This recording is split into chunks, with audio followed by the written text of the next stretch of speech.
Hello, everyone. Welcome to the latest episode of the most entertaining podcast. I'm your host for this episode, Chaimberlain Bauder, joined today by our TME regular, Tobi. Tobi, how are we doing today?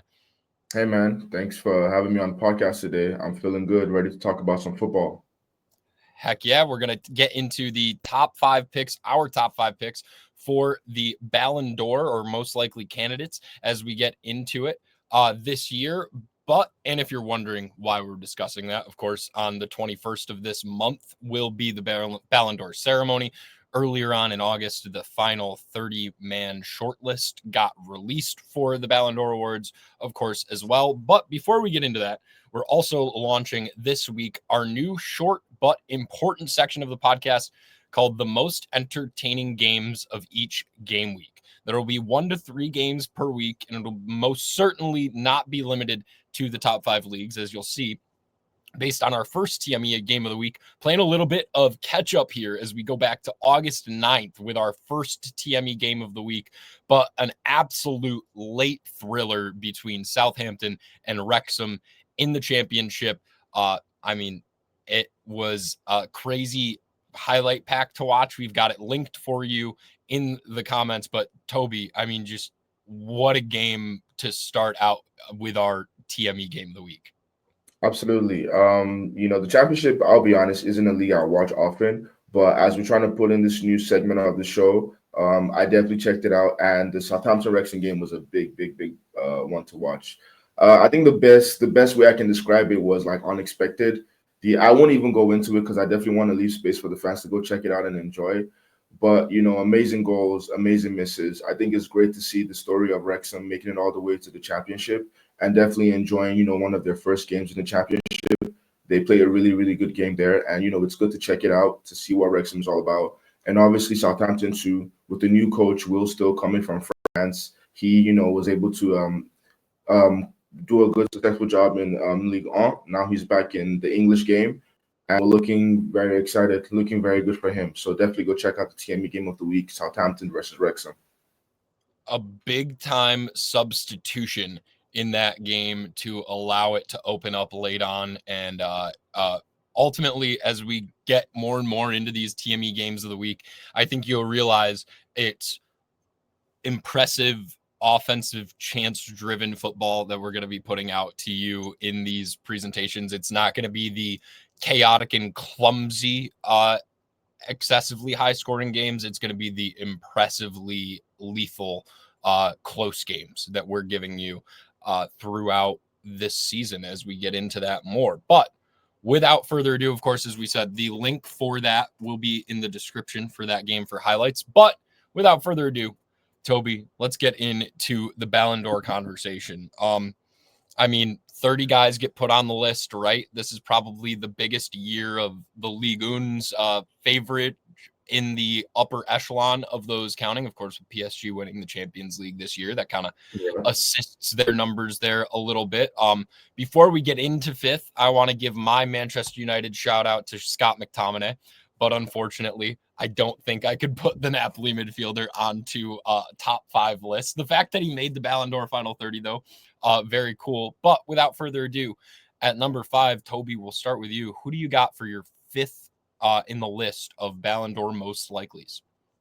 All right, so I'm going to build him up a little bit. Like you mentioned, PSG had a fantastic year, and I would imagine in the top 30 list is littered with PSG players. Probably the full first 11 would be in the top 30, and most people can argue that because they had a fantastic year with their coach Luis Enrique. It was an amazing year for Paris Saint-Germain. I saw it firsthand. Arsenal was not able to defeat them in the semis, and definitely I'm happy at least the person that defeated me was able to carry the cup. But I think one player that kind of, doesn't really get the shout outs that he deserves. We've watched him for many years in different clubs. He's played in Germany with Borussia Dortmund, played in Spain with Real Madrid, played in Italy with Inter Milan, and I'm going for Achraf Hakimi. At the end of the day, there are many fullbacks that will be able to get picked to be able to join this, and that's between Mendes and Hakimi himself. But I went for the Hakimi shout just because when I watched PSG, the importance that Hakimi takes in terms of holding the ball and being a leader for the defense, for the midfield, he's involved in every phase of play for them. and he's also a joy to watch because he definitely has that flair to be able to be an attacker. Like Hakimi is the kind of intelligent player that he can play in multiple positions on the pitch, but I respect him in terms of his journey. He's been a winner in different places. He's had a lot of experiences, and I think I'm very happy to see defenders getting their spotlight again. This was definitely a toss-up for me between him and Nuno Mendes, and definitely Nuno Mendes is probably my honorable mention. But Hakimi was the one I was definitely going to go for with 11 goals, 16 assists. I think that was a very good season for him. Probably one of his best seasons in terms of output. And obviously, he finished with 4 trophies, all with PSG. But he's also part of a very successful Morocco team. He's won the African Football Player of the Year more than once. So definitely, Achraf Hakimi deserves his shouts. So he's definitely my pick for the Ballon d'Or. I love that pick as a former right back myself. The statements that you make there about his ability to play other positions, I feel like that's the duty of a perfect right back, right? You can play center back, you can play CDM, you can play right back, you can play right winger, like whatever your team needs you to do that rotates around that kind of area of the pitch. And he does epitomize that. My fifth pick also in the lines of a Paris Saint-Germain player, but I'm taking things up to the midfield instead of down on the defensive side of things. The guy who probably through this last season showed that in those big games was the best midfielder maybe and the most key midfielder, also part of a unit, but ultimately the face of that unit is Vitinho for me from PSG. I just ultimately, when you look at the way that PSG team operated, too much came out of their midfield, not to give them credit. I think in my mind, it was just sound. And already the words coming out that he will be the next Luka Modric. I mean, just kind of like he might already be that at this point. But if we're going to talk about midfielders that can win the Ballon d'Or, that's pretty safe company to be in with that one. Producer's pick here, getting a shout out for a new Rafinha in at the 5th spot for our producer Anu on this one. Interesting spot to put Rafinha there. We'll likely get into him a little bit more as we keep going. And the other mention quick, you just brought up Hakimi. Likely a chance that we see other former African players of the year making it into this list as well, potentially here. But that does it for the 5th pick. Hakimi, Vitinho, and Rafinha coming out from the backside. But Tobi, on to number 4. We'll let you take it away. Shout out to Vitinha. I definitely love that pick. I definitely want to also admit that midfield for PSG was incredible. I think multiple players there deserve a shout out. Jean Neves, Fabian Ruiz. I think the midfield was an incredible makeup. No one could live with that midfield. I think definitely in any single game, they had everything that they needed to be able to pick the locks of any low block of any other defense or other midfield. They were all over the place. They had control of the ball, and it seemed like they just had they were one step ahead of all their opponents. But I think what's so strange for me is because, like, although I respect all of them, I couldn't pick any of them for the top 5 list. So unfortunately, none of them made my list because for me, it was very difficult to be like, all of them are very important cognitive parts of that team. Fabio Ruiz stepped up in a lot of big games to be able to get the goal or the assist. Jean Neves is always so energetic, moving back to front. Vitinha is probably the best of them all. And I remember Vitinha when he played in Wolves for a little bit after leaving the Portuguese league. And I don't think anyone expected this kind of, upward trajectory from him. But it's lovely to see when players, take it to the next level and surprise all of us. I agree with the next Luka Modric shouts. And with the way he's winning trophies, it will be very hard to surpass Luka because of what he's done with Real Madrid. But Vitinha has some time. And if he picks the right clubs, we might be looking at an all-time midfielder right now. But like you mentioned, we're going to be sharing a lot more about like African players, former winners of the African Player of the Year award.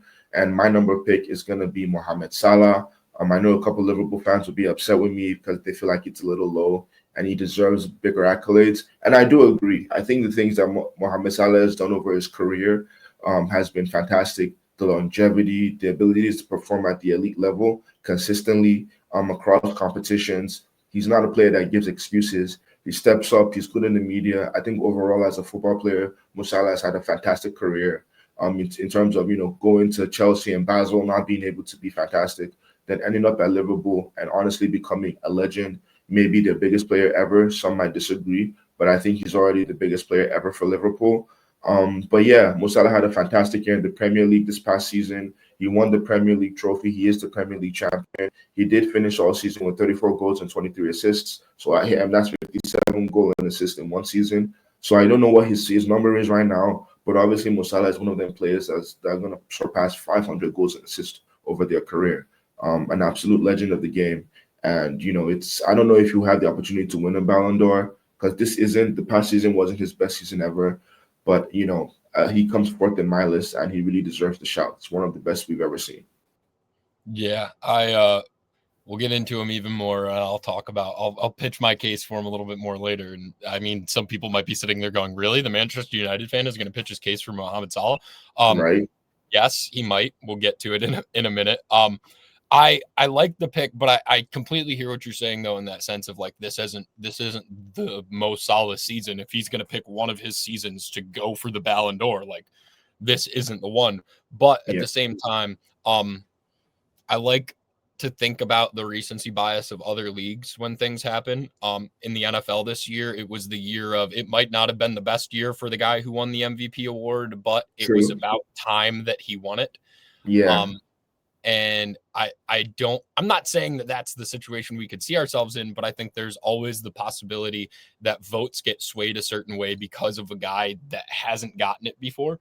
And I'll get into even a little bit more as I get up to my pick there. But as you said, you're frustrating some Liverpool fans here at 4. I think I'm going to frustrate some Barca fans here at 4 as well with my pick.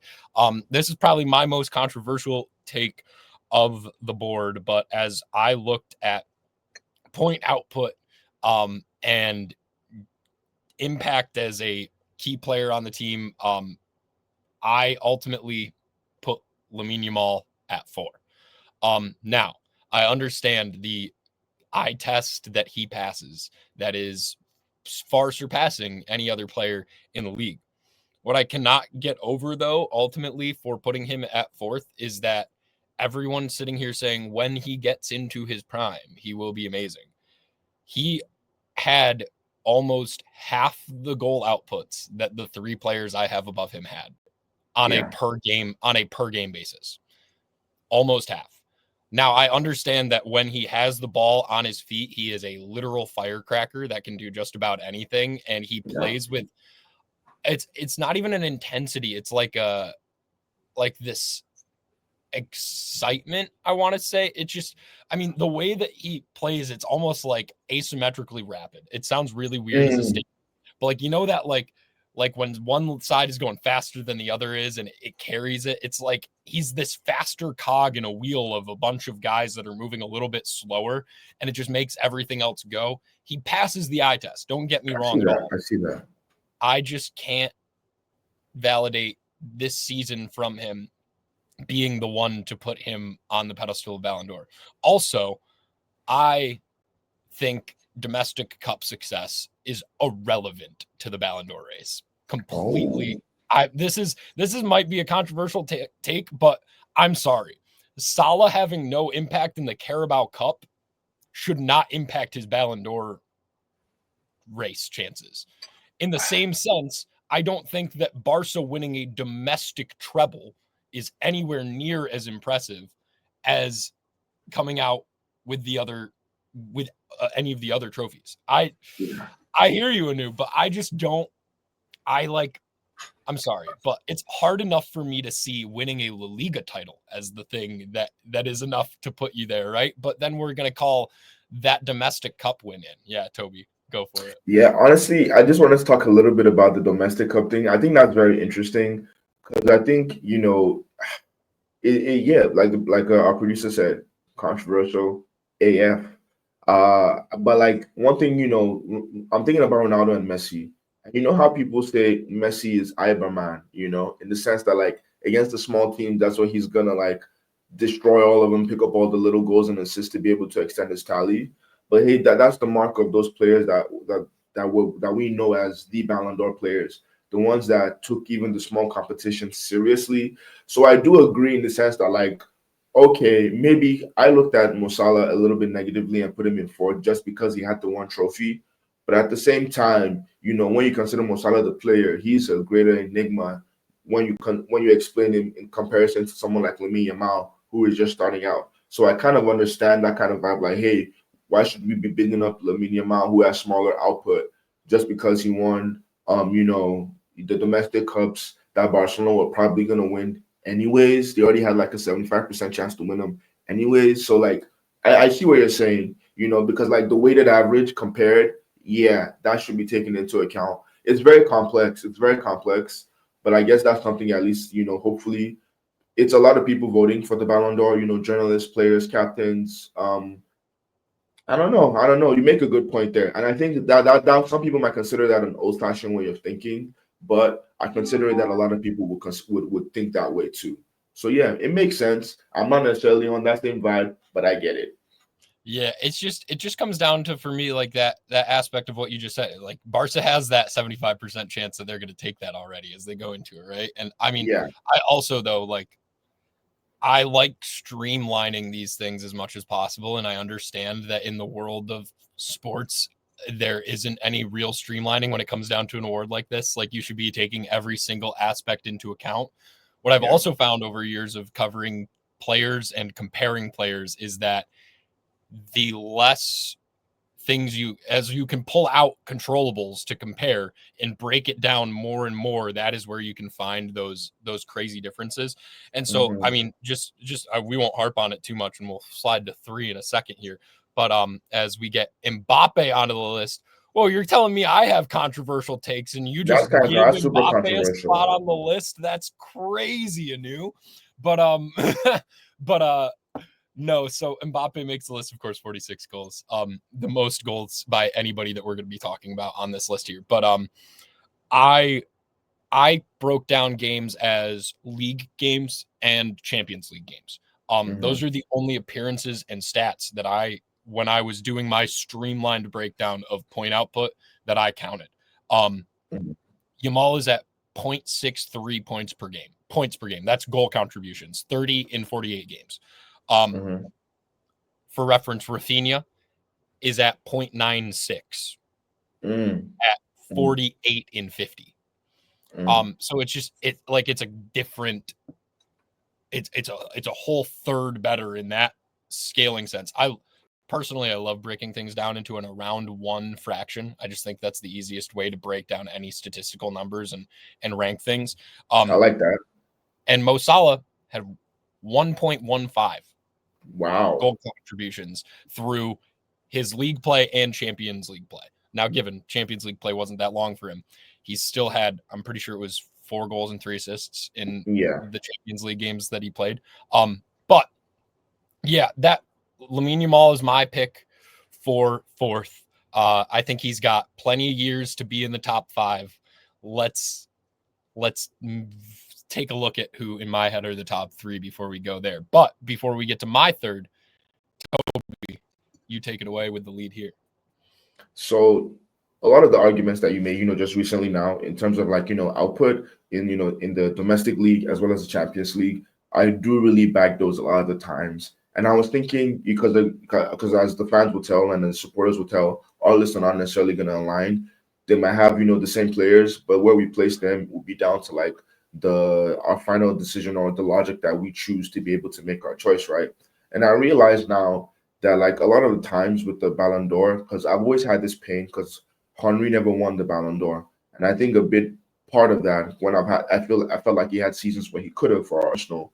Um, there's a popularity contest that goes into it as well, and I think people don't like to talk about that or say that or admit that, but I think that's a big deal about it because football now is more than just like what's happening on the field. It's also what's happening outside of the field in terms of who are the biggest superstars, who are the players that have the most image rights, how much are they worth, the optics, right? The perfect word right there, the optics, right?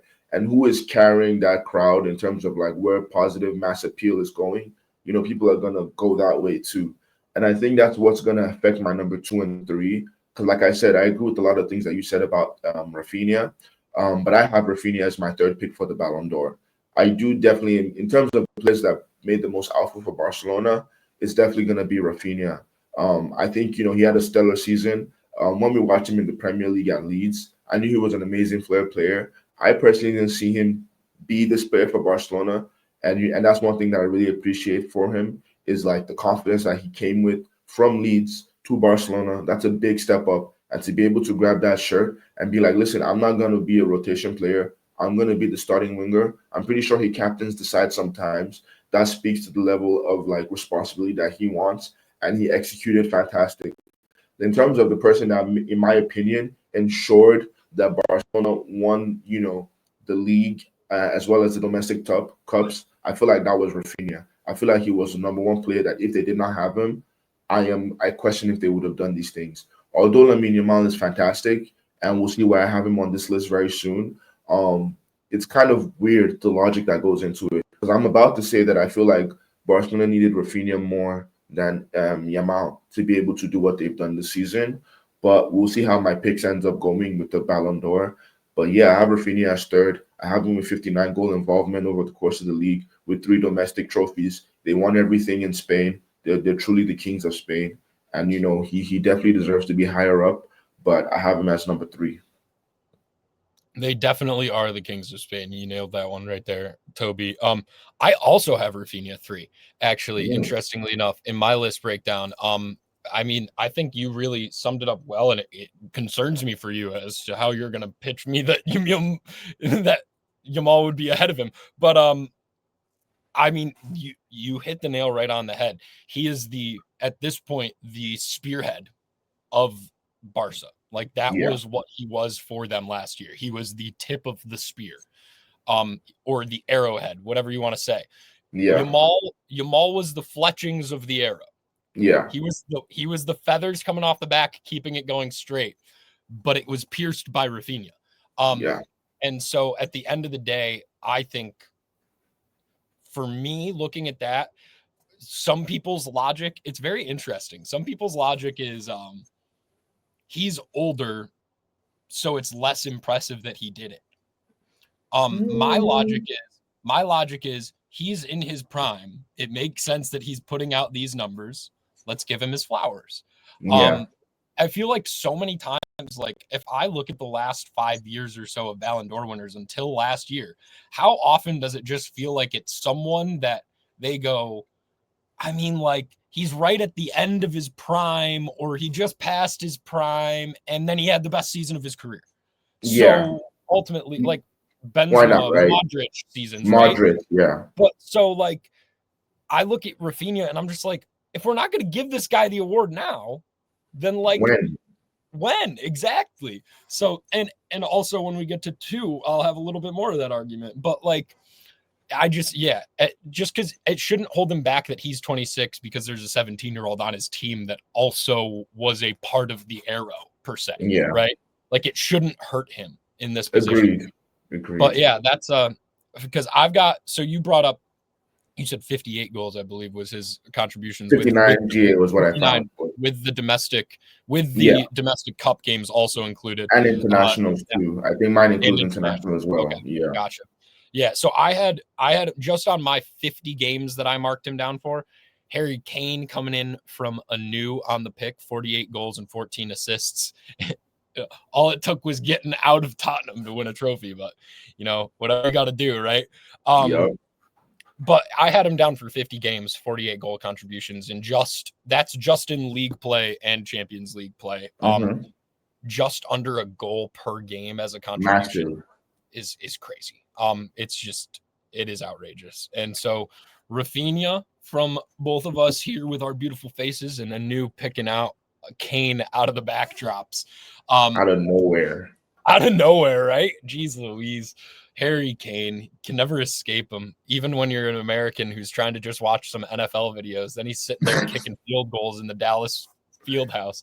But we'll keep it on rolling to the number 2 spot, which I feel like at this point, Toby, we both kind of prefaced. Before we get there, you got something though? Yeah, shout out to Anu for the picks. With Mbappe and Kane, I definitely appreciate these players. I'm a big Mbappe fan. I got my Mbappe number 10 jersey on from the World Cup. That was an amazing World Cup, and I think he's another player that definitely, has had better seasons in terms of captivating the world and saying, oh, he deserves that Ballon d'Or. I wish he would have won it already. I think that World Cup year was my year. I pitched him for the Ballon d'Or, kind of like how people are feeling about Yamal. But yeah, also him and Kane, two amazing attackers. I think the thing with Kane, for the reason why I won't put him up there, is the sense that like they would have won the Bundesliga without him, probably. So I don't see like he's not the one that took him there. Mbappe, I feel like he's gonna be the main guy for Real Madrid moving forward. Just off his output last year was incredible. I think if he can gel more with the team and they can have a game plan that's not too chaotic, they're looking good as well. But yeah, that was it for me on Anu's picks. Those are amazing producer picks right there. Yeah, I get the Mbappe pick. I think as we're sitting here having so many conversations though, about Yafinha and Yamal, it's just the fact of like, if you can't be the king of Spain, Yeah, should you be the Ballon d'Or winner, right? So like, yeah, and ultimately that's kind of where we slide ourselves down to. kind of, Now, yeah. now at number two, I mean, I feel like it's one of those things where either people are sitting here like, wait, why haven't you said a certain name yet? And then also are like, so which one of them is going to be the crazy one to put him at 2 instead of 1? I don't think Yeah, either are. So I'm going to yeah. send it to you here, Toby, for your number 2 pick in this All Ballon right. d'Or most likely list. I don't know if whoever is watching at home, I don't know if you remember. I kind of said my number two and number three were interchangeable, and it depends on like how you add external factors into it. So yeah, my number two is gonna be the young superstar out of Barcelona. It's gonna be Lamine Yamal. The 18-year-old is I want to say the best player in the world in terms of eye test, the one that people want to see the most. I think if like all the football players were like YouTube channels, Lamine Yamal will have the most views. That's the way I think about him. I think the reason why I have him so high up, and I agree in terms of numbers, his numbers aren't there in comparison to like Rafinha and Mohamed Salah. These guys definitely have those numbers on him. But I added more factors when I make my decision. I appreciate you wanting to be streamlined and being able to go down to the numbers, and that's definitely a good point. But I guess when I think about it, I take away my personal feelings, and I also think about what people would choose. And unfortunately, a lot of the world is politics, and it goes into every single decision in terms of like who's going to be the leader, who's going to be the new coach, who's going to be the new sporting director, who's going to be the captain of the team. A lot of internal politics in between people are going into it. And the thing about Lamine Yamal is that he has that global appeal right now that is very, very hard to ignore. I'm I'm I'm I'm kind of I already made a decision a while ago when Lamine Yamal started having those Ballon d'Or shouts that he's not it for me because he's just not there yet. But and the thing that helped me say that is because whoever the guy I'm going to mention it first, he's there. He's there right now, and he gives me a very good argument to go for him. But if he wasn't there, if he didn't win as much as he did, if he didn't get the Champions League, I would be going for Lamine Yamal as my Ballon d'Or begrudgingly, or I would have changed my mind and been like, no, Rafinha has to win it over him. But because I know this other guy is there, I'm gonna give Lamine Yamal the respect that he deserves in terms of like football right now. Some people call it robotic in the way we play, but he adds something else in the sense that like he comes into the game and wants to get that goal, get that assist. He has a lot of confidence, but I fear. Well, not that I fear. I hope that it doesn't go into the space of like overconfidence or audacity in a negative way. And some people are trying to paint that on socials. I'm not there yet personally. I think he just wants to execute well. But Lamine Yamal definitely has the world at his feet. He's the best young talent. He probably should be the one to win the Copa, which would be the junior Ballon d'Or. I don't know if you're allowed to be in both competitions. I'm not sure. But if you are allowed, he's clearly the best young player on the planet. No one can argue that at all because the ability to execute the things that he tries and he keeps doing them on that consistent level, especially when he cuts it on his left foot and goes for that shot. We all know that shot, and he keeps scoring it. And it's like, wow, who is this guy? He already won the Golden Boy. So yeah, thank you to the producer for backing me up right there. And like, and I think you can still be in the Golden Boy category still at 21, 22. If we can I don't know if they allow it to be in both competitions. I don't know if that's a previous Golden Boy he already won or this year's one that goes alongside the Ballon d'Or. But he can win a lot of awards, individual awards over the course of the years. I just think he needs to take his output up to a new level and probably add more professionalism to his game in terms of being a leader in the team. And I think we have an all-timer right there. I think, yeah, he is their safety valve, isn't he? Like that's what he Yeah. is for this Barca team. And when you're 17 years old playing for Barcelona, which is what it was for him last year, he turned Uh-huh. 18 after the season. So this is a season of a 17-year-old. Yeah. You're 17 years old. You're like half the age of some people playing in La Liga, and you are the safety Absolutely. valve for the best team in the league. Like that's stupid. Like in a good Scary. way, stupid, It's right? scary for the league. Yeah. Yeah. Yeah. No, I do hear everything with the pick. And when it comes down to that eye test, right? Like at the end of the day, the Ballon d'Or should go to the best player in the world, right? So that's why he's on the list for me, but I still see a couple guys fitting in above him. And the next one that I see fitting in above him before I think we have a unanimous first overall selection on this most likely list here.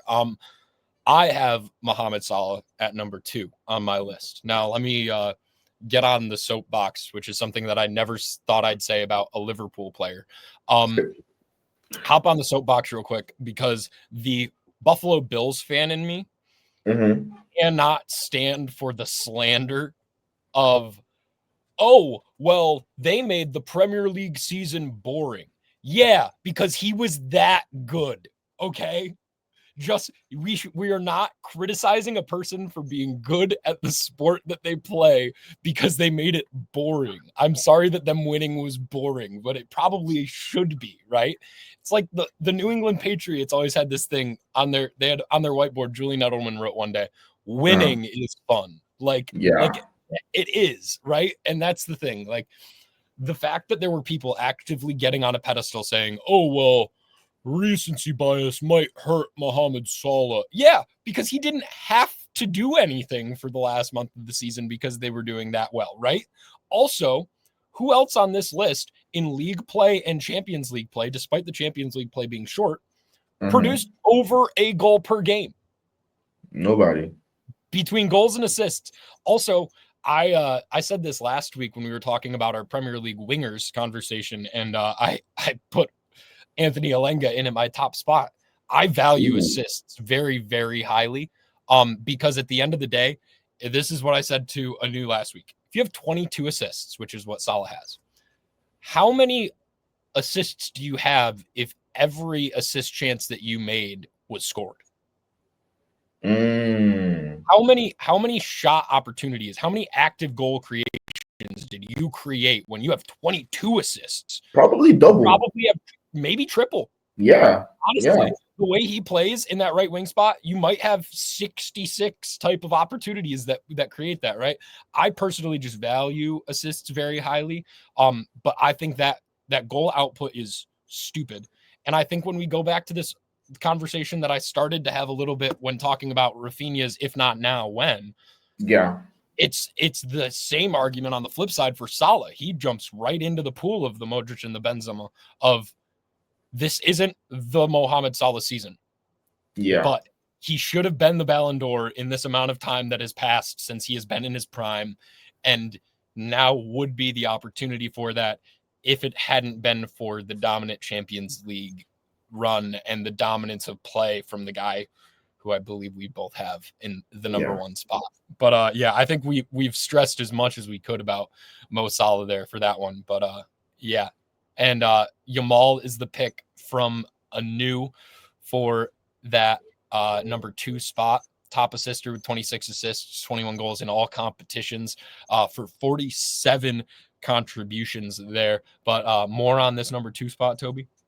Yeah, I think great timing with Anu for his pick for Lamine Yamal. And one thing I noticed there, after you talking a little bit about assist, is like the fact that Anu highlighted, Lamine Yamal was the assist king for them. So at least for a winger, considering okay, he didn't have the goals like Rafinha did and like Lewandowski did. Maybe he was the one creating majority of those goals for those guys. So like although like Rafinha was up there, I think Lamine Yamal and Rafinha used to be close to each other in this list.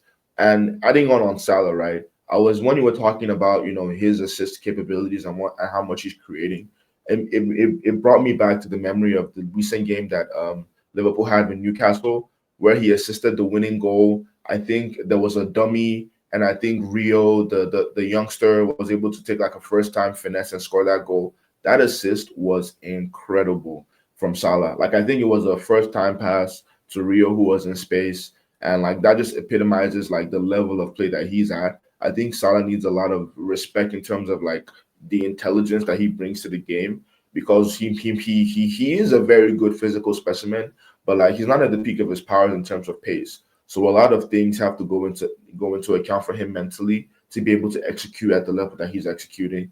So like yeah, I agree. If not now, when? And it's very difficult, and it's so sad that multiple people can't take the Ballon d'Or because most people do deserve it. But it seems like in all these seasons where somebody's like, yes, you deserve it because of emotion and like the morality of things, there's some other guy. Before it was Ronaldo and Messi, just like, yeah, oh my God, I had the season of my life, the season of my career, and it's like, haha, Ronaldo and Messi. It's like, I bet it was pretty difficult for professionals playing, knowing that they have to compete against Ronaldo and Messi. They have to probably like accept it going into it. It's like it's insane. Yeah, no, and it's one of those things where I mean, like you look at like Messi literally won the 2023 Ballon d'Or. Like Yeah, we're not far away from that era yeah, still being present, right? And I think the other thing and the last thing that I'll say about that number 2 spot, I think the one thing that could have helped Salah more, and obviously I just made the whole argument about him making the Premier League boring. But normally, the argument that you get every year in the Ballon d'Or is, oh, well, the Premier League is better as a domestic league than any other league is with their competition. And yeah, this year, I don't know that as hard of an argument could be made in that sense, just yeah, based on how easy Liverpool made it look throughout the yeah. year.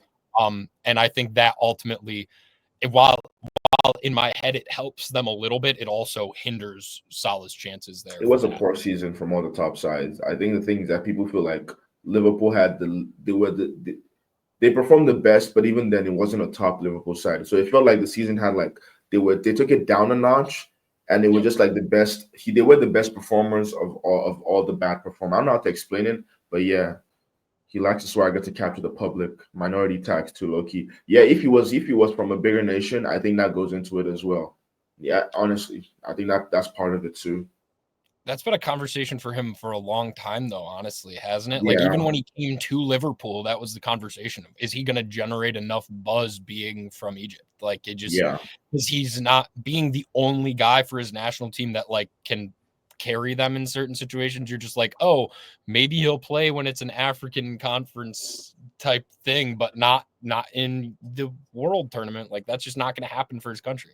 yeah. Unfortunately, like if imagine Egypt was to win the World Cup next year, that would be Ballon d'Or. That's it right there. That's it right there. Done. But is that possible? Like That would be the Modric season, right? Like, that would be yeah, right fully the there.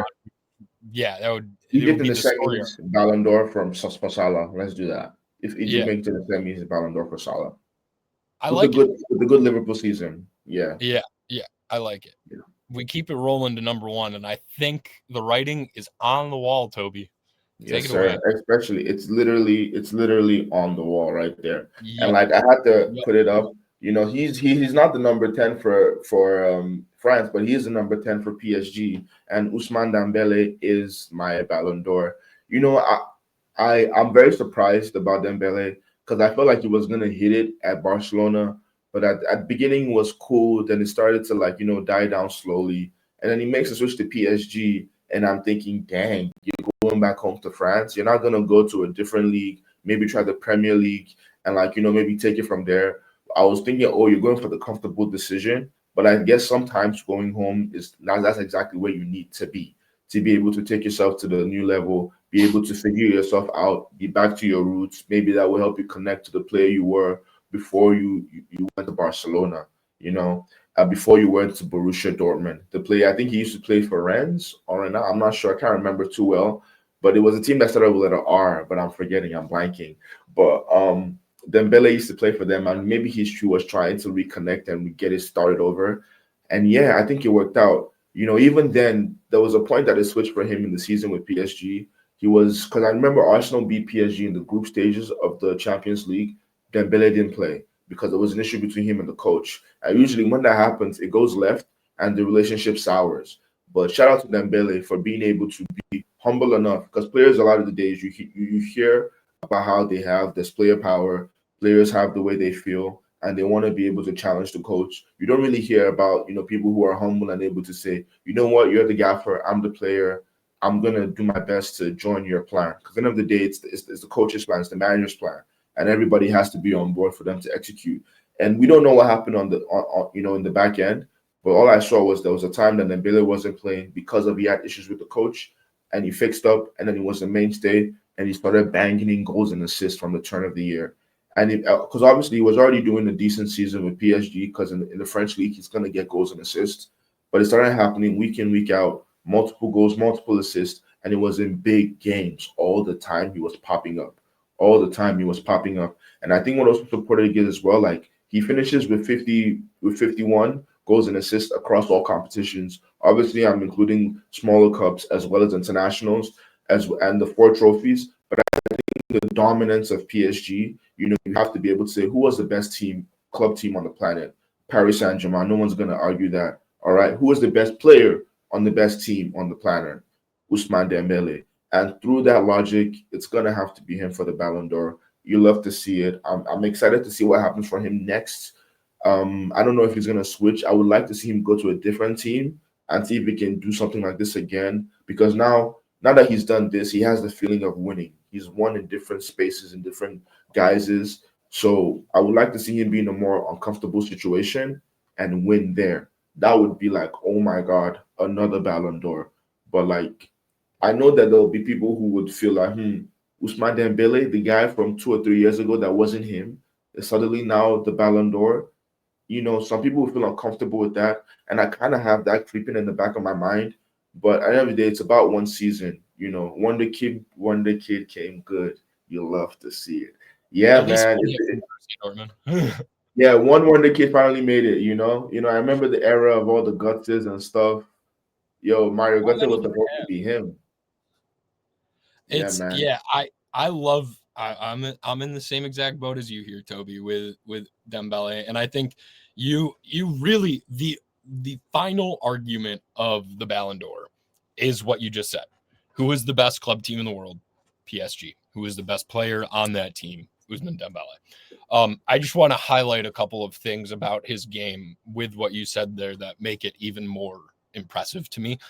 You talked about buying in to the coaching and what the system was. Yeah. My 2 sports personally are soccer and lacrosse.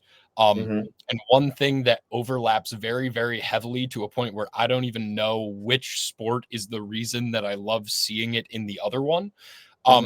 But the press and a ride are the exact same thing. A press from your strikers or your attackers who can't cross midfield in lacrosse are actively trying to get the ball dislodged before it gets into the other team's offense.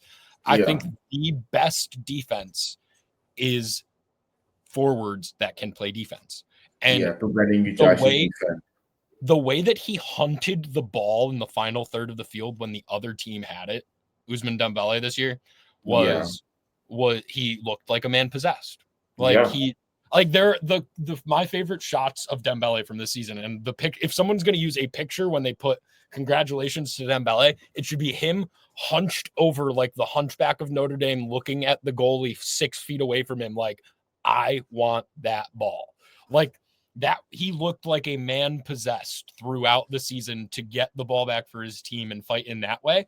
And that was a level of energy and effort that Dembele had not put onto a field before playing under this regime at all. Yeah. It was emphatic to watch. I love that we're all unanimous here on this number one selection.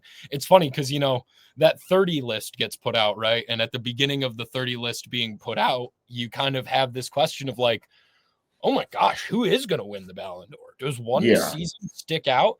And I think it's one of those things where you get down to like the final 8 and 2 through 8 are splitting hairs, right? Yeah, true. At the end of the day, though, one is just a single step, but a full step above the 2 through 8. And I think that's kind of how it settles out. Yeah, inevitable. He was extremely inevitable this past year. And I keep going back to the game because I've seen PSG in many games in the Champions League. But yeah, that game versus Arsenal, I think he scored the first goal either in the away leg, but I think it was a very unexpected goal where the ball bounces, it drops to Ousmane Dembele's feet. He just kicks it. And it doesn't look like he's trying anything crazy or like he's super concentrated, but he just plays it like it's training, and the ball just ends up in the back of the net. I don't know how to explain it, but it was the most unexpected, expected goal I've ever seen. Nothing over the top, but just so beautifully executed. It felt like luck was on his side. He was in a video game. He was in the zone, and it didn't matter if he was facing the goal or not. He would just kick it, and the ball goes in. It's called talent. It's called talent. Yeah, man. And his talent came good. And like congrats to Dembele. I'm congratulating him like he's already won. You never know. They might pull up something insane and surprise us, but like it's looking good for him, and we would love to see him see him on that stage. I would love to see what his speech is going to be like. So yeah, looking forward to see what happens. Yeah, I'm excited. Yeah, plot twist. It's actually going to be Scott McTominay hoisting the Ballon d'Or trophy. But no, that Ousmane Dembele with the season that he had, of course, on September 21st will be when that finally is announced. And yeah, that's completely understandable. For real. And it's in France too, right? They have the awards in France, right? Yeah. Yep. Yeah, no. It's kind of obvious where it's going. Like, no, right? No. Yeah. Well, and at the end of the day, like you could almost make the same argument for like 3 more PSG guys as we had PSG guys at the 5th spot. You probably could have lumped those guys into that same argument Absolutely. of 3 that we already had, right? So definitely the place for it. Before we go, make sure that you head down to the description, check out our most entertaining game of the week, that Southampton versus Wrexham bout in the championship. Thanks for joining us. Like the video and please comment on any suggestions you agree or disagree with. Subscribe and hit the bell to be notified of our next episode, where we'll be discussing the Premier League's best right wingers. Much longer list than we had for the left wingers a little bit ago. Have a great week, everyone. This has been the most entertaining podcast.